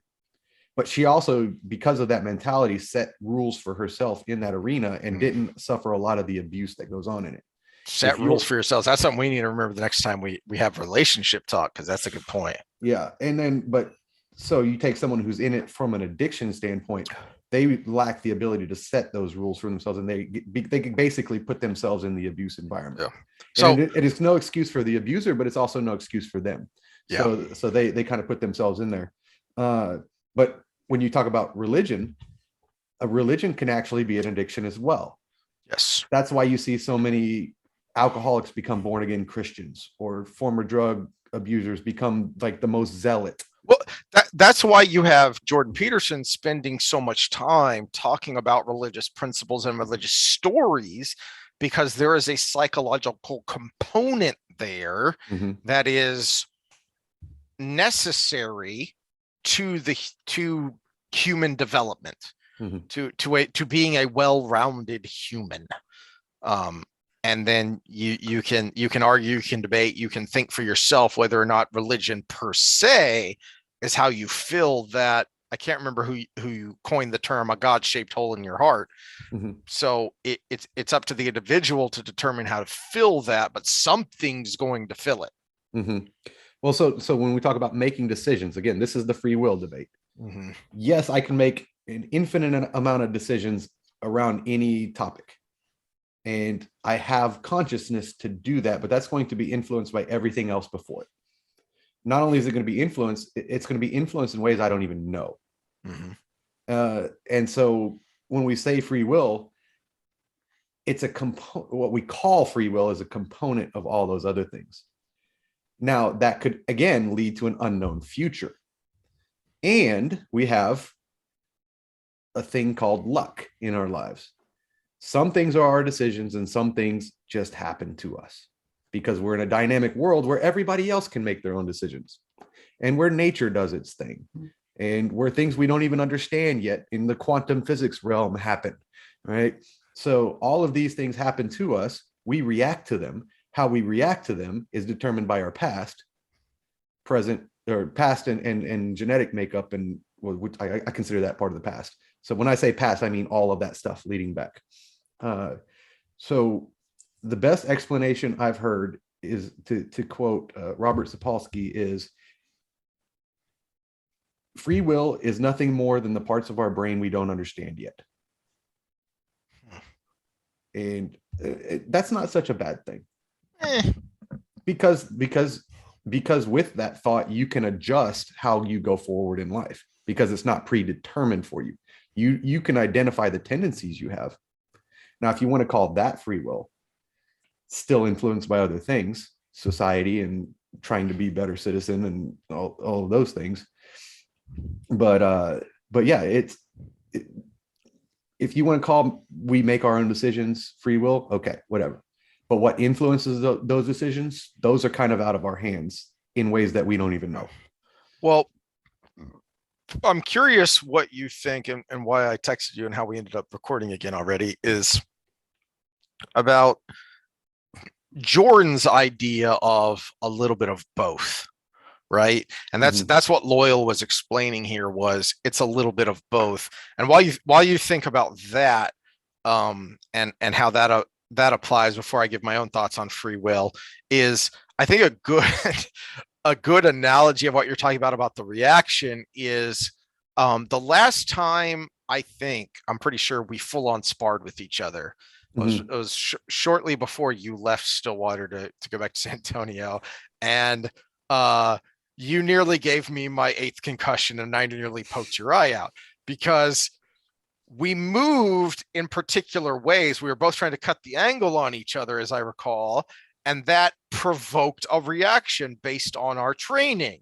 So I was trying to open palm you to the head, and you were trying to, I think, JKD jab me to the face, and it ended up because of we both reacted rather than acted, and my finger ended up going under your eye a little bit, which is creepy as hell, and you ended up making me see stars because I kind of ran into your fist because our reactions had been trained in such a way that we both kind of did the same thing, but different. Yeah. There's been a lot of injuries to this eye. I'm surprised. So before we started recording, in the middle of the pandemic, when everything was locked down, including emergency care centers and everything. So this is a story. Did we ever talk about this in the podcast? I don't think you did. I don't think I have a picture on this computer. I have it on my phone. But I was petting it, the most benign thing you could be doing. I decided to give the dog belly scratches, and I looked down like so and started scratching his belly, and he went like that with his paws, and a paw went a claw. Except this is a dog that is literally bigger than my wife. So no, this was Ace. He's I thought this was Freddy. I thought this was Freddy. But Ace has extremely long nails with extremely long quicks, so we can't cut them very far. And the spike of his paw went straight into the eye. I mean, like pierced it, not just scratch. And it went straight into my eye, and I immediately jerked back and went to the bathroom, looked at it, and it was completely filled with blood already.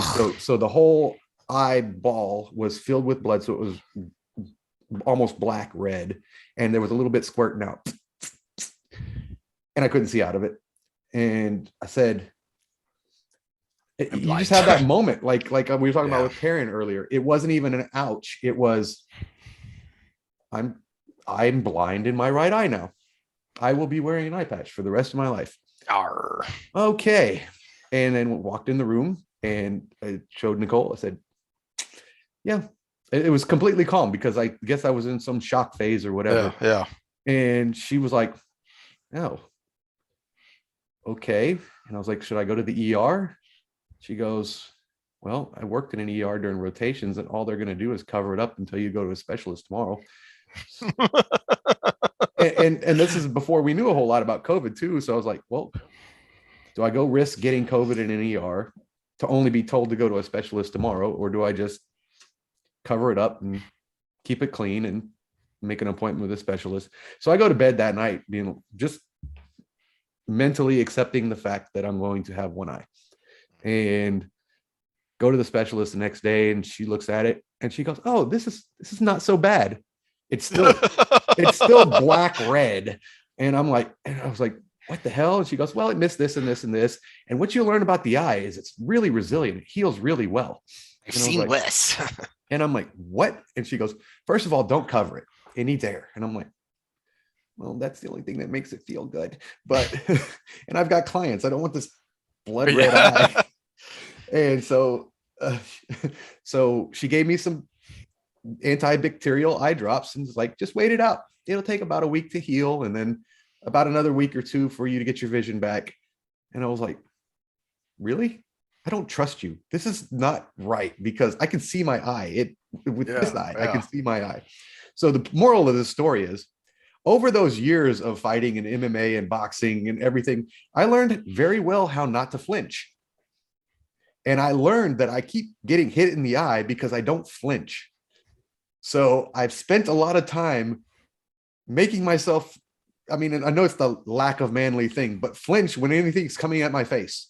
And it was it is a genetic response. That was kind of my point of my story, is we both collided with each other's hands because the natural response to what both of us were doing was for the other one to flinch. Yeah. But neither one of us flinched.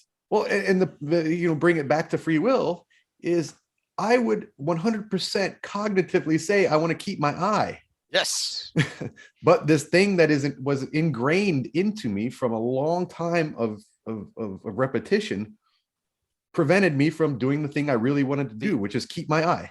I'm really fidgety about my eyes. I could never wear contacts because I'm just really fidgety. And yet, because of what you're just talking about, I did have a chemical spill in my eye once, because I was painting on some Rust-Oleum on some old pipes in our shed. I was in college already, but it was when we were still living down in the Lavernia house, and I dropped it, and I'm looking at it as I'm trying to grab it, and part of my brain is saying, oh crap, as I fumble it and splash this stuff that is basically sulfuric acid into my face. Okay. And so that's not why he's ugly, folks. He was already ugly before that's not that. why I'm and it might have improved it, really. Probably.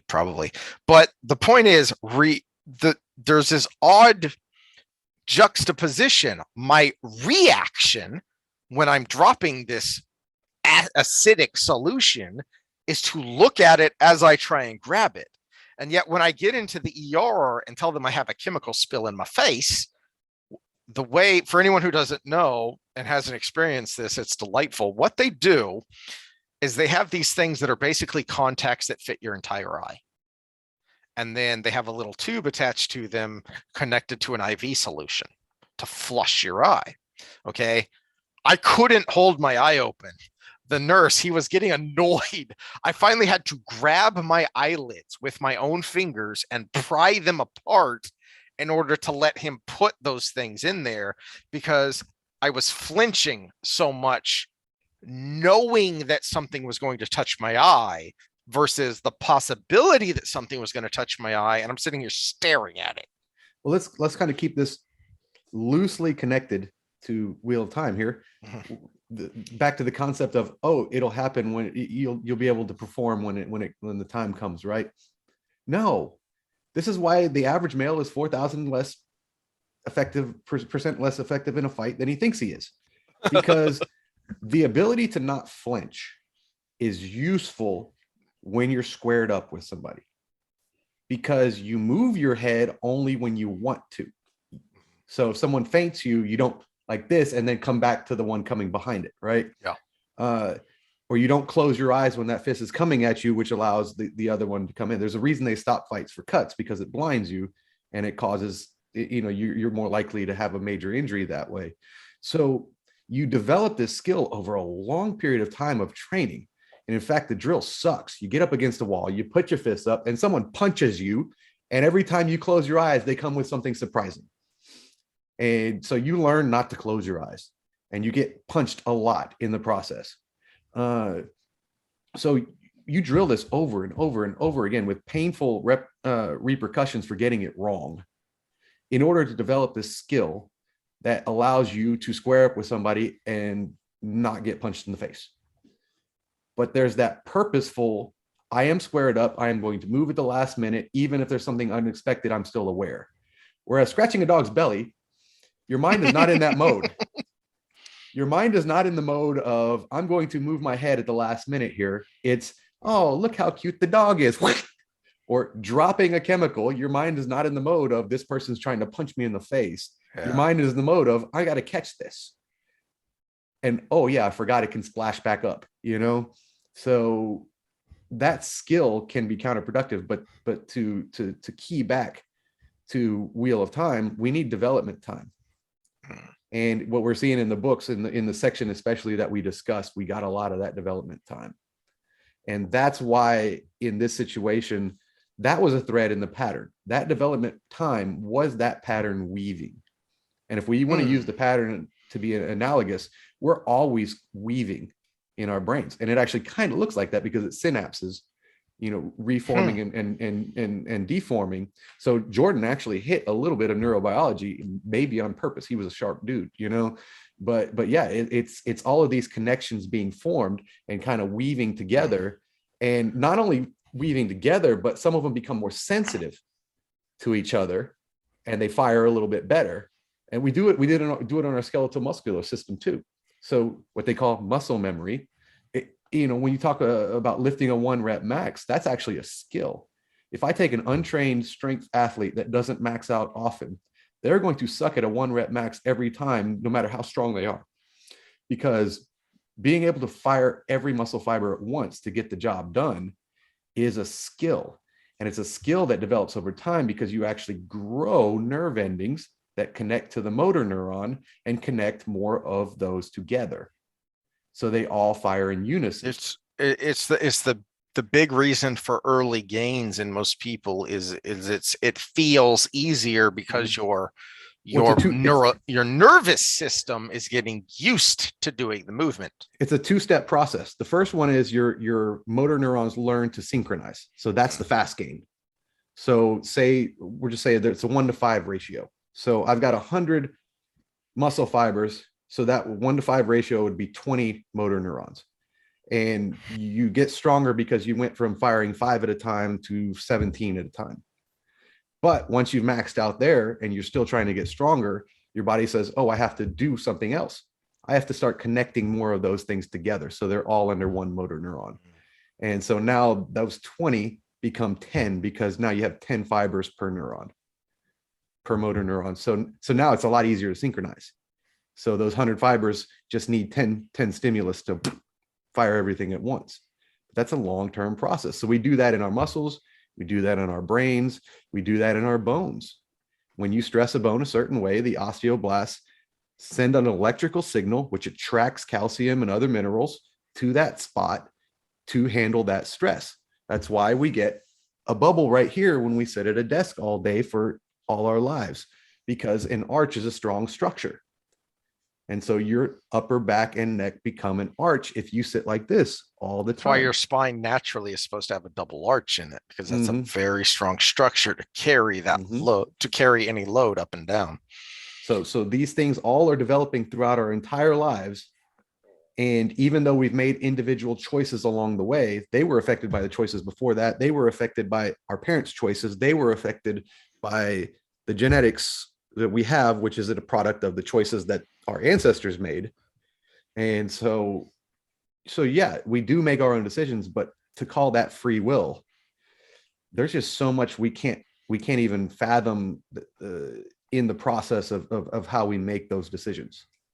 Well, and as I suspect that more than rather than the neurobiology, my suspicion is that this was coming more from a theological point of view, especially with I think what with you said Jordan, about yes. I think with with Jordan, yes. yeah Yeah.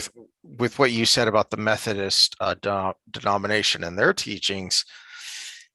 This is always something that struck me as odd about schisms within Christianity. Is this to me the idea of free will and predestination has always struck me as an odd argument to have for two reasons. First of all, I don't think it's that much. I don't think it's a contradiction to hold in your mind the idea that God exists outside of time, so he knows what is going to happen. But that is not the same as him making it happen. Yeah. Well, which is where Right. this part of the argument gets in is what would be the point at that point to even having revelation of what's going to happen if I was that all powerful God? And of course, we're personifying it. So if there was a God, I don't think we'd even understand what anything about it realistically. The, When the, we the pattern, personify it. Yeah, we the personify it. pattern, is it literally a loom creating a tapestry? I don't think so. This is the way the human brain can best understand it. And this is where, whether you're talking predestination or fate, which are relatively the same thing, just put one in one religion and one in the other, right? Yeah, he can make the choice of being the farmer or live in the town. But if there's an endpoint, there always has to be some organization along the way. And that's going to take away your free will, right? So he talked about, I can't be a king. Well, yeah. If your job was farmer in that overall pattern, it didn't matter which town you lived in, but you also couldn't affect anybody else around you in a way that would change king, because king determines a lot in that end point, which is the end of the age or whatever. So as long as there's an end point that ends in a certain way, there is no free will along the way. And so when we go and biblically, as this long is as there's where revelation, there's only so much free will we can have to end up in revelation. For those of you who think we don't fight enough, this is where I would pretty vehemently disagree. Well, first of all, I do like the way Jordan sets out that it's not an either or, it's an and, because to me, I've always thought the rigid predestination Christian denominations don't make any sense. Just from the very beginning, from the first few chapters of Genesis, the human story doesn't make a lot of sense if you don't have free will. Let alone when you get into the New Testament and the gospel and what that is supposed to mean and how you're supposed to follow that. It just doesn't make any logical sense if you don't have free will. So there's that element. But secondarily, beyond the theological, to be human is to be more than the sum of our parts. And to me, that is my explanation of free will, is that we are not just it is impactful, it does matter, but we are not just the chemical synapses that are going off in our brain. Those do happen, and there are times where it's fight or flight and we smash into each other's fists because we're not reacting the way we're supposed to, and it's not a conscious choice. But for the most part, I think we are making conscious choices with those chemical reactions influencing, not determining, but influencing our decisions. And I think there's a key difference. It might be a fine line, but to me, there's a line there. There's definitional stuff here. So now we're bringing into a different concept that seems, again, it's kind of a false synonym, is consciousness, right? And consciousness realistically is our awareness of everything outside and inside us, right? And then we have the inner talk that interacts with our consciousness. So consciousness is the awareness. The inner talk is the interaction with it, right? But we also have multiple inner talks. We get signals from our body. We have the stuff that generates in the mind from our prefrontal cortex. We have the stuff that generates from our memories, from our hypothalamus. So the interplay with all of that is not conscious. Consciousness is what we're aware of. And that can be feeling, smell, vision, all of the above, any sense we have. I think there are even possibly more senses involved with that we don't have a name for at this point. Like for instance, you hear love at first sight. I actually think we can sense when someone's going through the same chemical process we are inside. And we have a feel for that. I don't know what to call that sense, but I think that's where that phenomenon comes from. But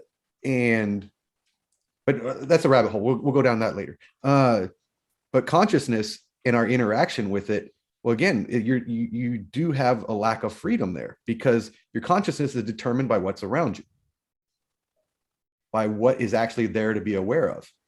And if you disconnect from that, that's what we call crazy. All right, you sent me down a rabbit hole, and I'm curious what you think about this. Well, we're gonna have to not go in too many rabbit holes because I've got like 5 minutes tops. Okay, so then I'll end it with this. For anyone who has seen Babylon 5, which to me is one of the most underrated sci-fi shows ever, there's an episode in there where they talk about the 3 principles of sentient life, which was really interesting to me that they codified it in such an interesting and objective way. And there are 3 principles of sentient life in this sci-fi universe. The first principle is the capacity for self-awareness, which is defined as the conscious ability to recognize one's own existence based on real-life philosophical exploration of sentience. The second principle is the capacity for self-betterment, which is defined as the conscious ability to make oneself more than they were based on personal opinion, which is belief is in keeping blah blah blah blah stuff relating to the universe, the world building, blah blah. The third principle is the capacity for self-sacrifice, which is defined as the conscious ability to override evolution and self-preservation for a cause, a friend, or a loved one. Ruminate on that, folks. And I'm going to say my quick rebuttal is all of those things you named have biological and chemical basis behind them. And they actually went homework for those. If you're reading The Wheel of Time, you probably read fast. Read Selfish Gene too. And and then that's your nonfiction hour right there is Selfish Gene, Richard Dawkins, which is, I think we first started having these discussions because I told you I was reading that book. And and you were like, oh, Dawkins, because of the stigma he gets. And I will say he is a dick. He is a dick. But in that book, he's not a dick. In his subsequent writings, he is. In that book, I will say, when I have heard him, I hate him. When I have read him, I find him interesting. Well, what you would probably like is he had a debate with Brett Weinstein many years ago. And this is before Brett was famous for all the other stuff. And it's really great because they go into a lot of the stuff we're talking about. And Brett's an evolutionary biologist, and Dawkins is I would call him an evolutionary geneticist. His work spurred the genetics movement that we now know so much about DNA the way it is. But but it's a good, that's why I think it's the good start, because it sets the foundation for the genetic and epigenetic evolution of our own minds. I think without reading that, some of the neuroscience afterwards and the behavioral biology afterwards doesn't really resonate as well. But yeah, so the quick rebuttal is that all of those three things have genetic and biological components to them. There was something I wanted to close out with, and it was wheel of time related. Oh, okay. So this is how I want to close, and so we'll ruminate on and then further discuss, because it goes back to the book, the pattern, and when we go into modern religions, prophecy in general. Mhm. And I think Jordan is addressing this whole conversation in his whole discussion of the pattern. It might be one of his main motives for writing the books, because do we have free will or do we not? Because it's even in this passage you read that as long as you have prophecy of any kind, yet you may have a general free will, but somebody loses their free will. Hmm. All right. Well, that's it. That's an interesting place to leave off, and hopefully we'll have some comments on this, because I think there's some, what do you think generally, but then also what do you think about the way Jordan expresses this in the Wheel of Time, and then we'll try and get deeper into this free will discussion later. Well, I mean, all of these epic writers, they were modern day philosophers that choose to express themselves through fiction. Yeah. So yeah, he wrote a great story, but you look at all the parallels with other books and stuff. He's addressing a topic he wants to address through fiction. Mm-hmm. And that's why you can have that much overlap, because it still has a different bend, because he's kind of expressing his opinion. Yeah. In the overall grand scheme of the whole thing, it's just he did it very epically in this case. All right. And Well, it's probably why it's epic. Oh yeah. Lots of books, and we covered a lot of chapters today, so we're up to chapter 38 now.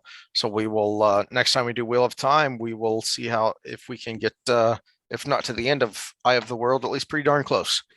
All right, cool. Well, I'll try to edit that first part of this as well as I can, so it's not too much of a hiccup. But thanks for sticking with us, guys and gals, and comment below, ask questions, share it around, because then we get more questions. Yeah, I'm curious what other thoughts people are having, because I know we had some people say that they hadn't read the books yet, but watching the show, and they comment on our discussions of the show, and they wanted to read the books. So what do you if you think have read them all the way through, resist spoilers, but still give us your opinions. Yeah.